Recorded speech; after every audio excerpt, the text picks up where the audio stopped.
Childhood trauma, crying in her wedding dress, a lifetime of marital issues. Jada Pinkett Smith may live in luxury, but her life is anything but rosy. This is everything you need to know about her tragic real-life story. Jada Pinkett Smith revealed in an early episode of her Facebook Watch series, Red Table Talk, that her mom, Adrienne Banfield Norris, had been a heroin addict for most of Pinkett Smith's childhood. She couldn't make it on time to pick me up from school, or she's nodding off, falling asleep in the middle of something. Fortunately, Banfield Norris has been sober since the 90s, but according to the Red Table Talk co-hosts, the scars the addiction left on her daughter and their relationship have never totally gone away. Tragically, Jada herself has also struggled with her addiction. She's described herself as a person with addictions to more than one substance, and also as someone with a tendency toward binging on those substances. Speaking on Red Table Talk, the star once recounted what she called a rock-bottom experience with alcohol that eventually led to her quitting the drink cold turkey. You in this house by yourself going on to your third That's gangster. bottle of wine, you What's might going have on? a problem. Thankfully, despite the past transgressions, Pinkett Smith and her mom have a much closer relationship today. Banfield Norris even traveled with her daughter more than once to help take care of her kids, something that Pinkett Smith expressed gratitude for on Red Table Talk. She told her mom on the series, "It helped me so much because if I didn't have you, I wouldn't have been able to do The Matrix. I wouldn't have been able to keep working. You went with me everywhere, and because of you, I was able to have my children with me. So thank you."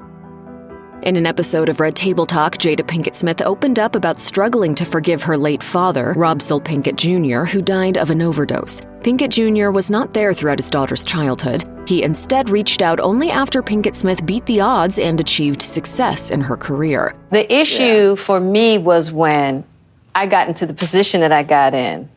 And then he wanted to have a relationship. Pinkett Smith later admitted that her complicated relationship with her father impacted her romantic relationships as an adult. You expect your intimate partners to, in some way, be the thing that your father wasn't. Yep. Jada Pinkett Smith also saw her mother, Adrienne Banfield Norris, endure domestic abuse from her father throughout her childhood. During one episode of Red Table Talk, the Set It Off star recalled asking her mother about a scar on her back. She explained that seeing the scar was the first time she realized her mother was a victim of domestic abuse. Banfield Norris went on to recall a terrifying incident in which she had to flee her own home in order to escape the abuse. I don't even remember what the argument was about, but he started hitting me and he was in a rage. Pinkett Smith was later brought to tears after hearing a family friend's heartbreaking experience in an abusive relationship. It seems the star was moved by the guest's story, partly because of her own tragic childhood. When asked about her relationship with the late rapper Tupac Shakur on the Sirius XM show Sway's Universe, Jada Pinkett Smith casually dropped a bomb. When I first met Pac, when we first met, I was a drug dealer. And yes. She didn't elaborate much on the topic during that interview. However, the next day, Access Hollywood was able to pull a few more details out of the Bad Mom star. Citing her desire to clear up misconceptions about this period of her life, Pinkett Smith revealed that her mother saved her by forcing her to leave Baltimore to attend North Carolina School of the Arts. One day she just packed the car and was just like, "You're getting out of here." This was the turning point in Pinkett Smith's life, and one that also served as a fundamental change in her relationship with Tupac. She told Access Hollywood, I had started out one way, and Pac, started out one way, and then we kind of switched roles. Jada Pinkett Smith and Tupac Shakur quickly became friends after they met on her first day at Baltimore High School for the Arts. Pinkett Smith once said that she didn't feel he was the type of guy she'd normally hang out with, but he eventually drew her to him, in her words, like a magnet. They maintained a platonic friendship even after Pinkett Smith moved to Los Angeles and Shakur went to prison. But once Shakur was released, his outlook on life seemed to change, causing a rift between them. This wasn't their first big blowout, but Pinkett Smith told Howard Stern that after Shakur was fatally shot and killed in 1996, she deeply regretted losing the opportunity to tell him how she felt about him. Do not let disagreements stand in between you and people that you love and care about. I can tell you're really emotional about him. I mean, you're crying. Yeah. To this day, she is still emotional about losing her friend, telling Sway's Universe that their friendship filled a deep need for her at that time in her life. And when you have somebody that has your back, when you feel like you're nothing, that's everything. With drugs and addiction weighing so heavily on her life since childhood, Jada Pinkett Smith eventually hit an emotional low point. On another episode of Red Table Talk, she opened up about wanting to commit suicide when she was 20 years old and how she called her mother in a panic. I became extremely suicidal. And I had a complete emotional collapse. She initially managed the situation with Prozac, but little did she know it would kill her sex drive, which prompted her to eventually quit the medication. Therapy also didn't help, forcing Pinkett Smith to forge her own path to mental health. I had to just let go. Yeah. You know, and just come to terms with just what life is. Despite her decision to quit therapy and medication, Pinkett Smith acknowledged that for many, those treatments do work and are necessary. Jada Pinkett Smith was also shocked when her daughter Willow admitted on an episode of Red Table Talk that she had also gone through a period of emotional pain and had briefly struggled with self-harm. Despite the shock, Jada later told Ryan Seacrest that she doesn't blame herself and understands why Willow didn't tell her. This is not about you. This is not about what you should have done. This is really about you listening to your daughter and celebrating her strength.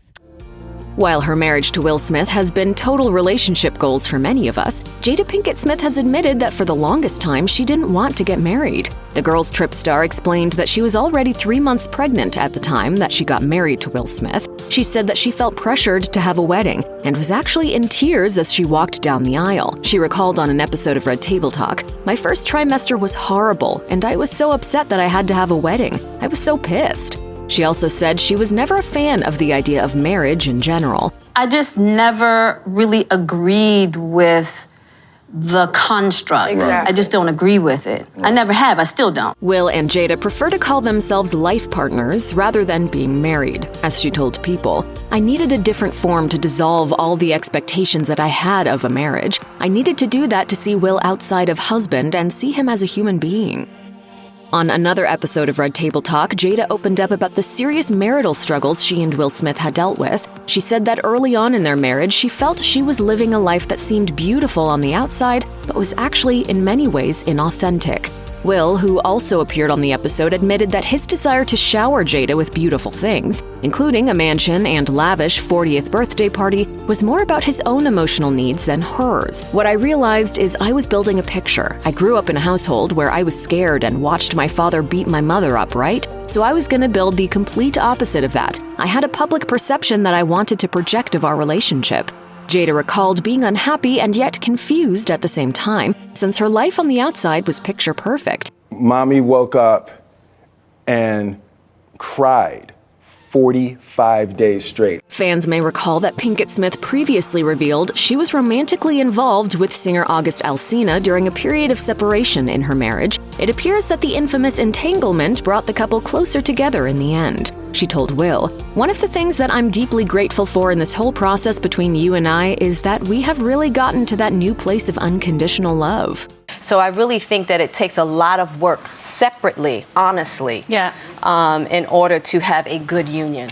While Jada Pinkett Smith looks super stylish in headscarves, it turns out there's a very specific reason she wears them. On another Red Table Talk episode, she revealed that she's been struggling with hair loss. The discovery of the condition was traumatic for her. I was in the shower one day and then just handfuls of hair just in my hands. And I was just like, oh my God, am I going bald? She also revealed that her alopecia was the reason for her close-cropped, asymmetrical hairstyles. Later, she explained in a video on Instagram that she's been treating her hair loss with steroid injections, which, according to her, are helping but not curing her condition. In late March of 2022, the topic of Pinkett Smith's hair loss battle came up again following a heated moment at one of the most controversial Oscar ceremonies to date. During the show, comedian Chris Rock joked about Jada's bald head and referenced the film G.I. Jane, in which the female lead sports a clean-shaven head. Pinkett Smith's husband, Will Smith, reacted by getting up from his seat to slap the comedian in an attempt to defend his wife.